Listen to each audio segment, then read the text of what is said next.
պոլիտեխնիկական համալսարանում գրական ցերեկույթ է։ Առիթը ռուս գրող Սերգեյ Եսենինի 130-ամյակն է։ Թեև բուհում ուսանողները տեխնիկական կրթություն են ստանում, ռուսաց լեզվի ամբիոնի դասախոսներին հաջողվել է նրանց մեջ հետաքրքրություն առաջացնել նաև գրականության նկատմամբ։ Սա Հայաստանի ազգային պոլիտեխնիկական համալսարանի ռուսաց լեզվի ամբիոնի հերթական միջոցառումն է, որտեղ միջոցառումները մեզ մոտ շարունակական բնույթ են կրում։ Այս տարի լրանում է ռուս գրող Սերգեյ Եսենինի 130-ամյակը եւ մահվան 100-ամյակը։ Ուստի ամբիոնը որոշեց, որ մենք այսպիսի մի գեղեցիկ ցերեկույթ պետք է անցկացնենք։ Ուսանողները շատ մեծ ակտիվություն են ցուցաբերում, ինչը շատ ոգևորող է եւ շատ հաճելի է։ Կոնկրետ այս միջոցառմանը 120-ից ավել ուսանող է ընդգրկված։ Ինքը իր տեսակով յուրահատուկ միջոցառում է, որտեղ ի վերջո մեզ մոտ սովորում են տեխնարներ եւ այսօր կտեսնեք, որ այստեղ օգտագործել են նաեւ արհեստական բանականություն։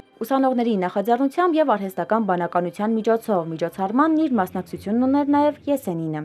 Благодарю вас за то, что помните и цените литературу. Սերգեյ Եսենինի պոեզիան մինչ օրս դասվում է ռուս գրականության լավագույն ստեղծագործությունների շարքին, որտեղից ուսանողներն ընտրել են իրենց համար ամենահոգեհարազատն ու ներկայացնում են հանդիսատեսին։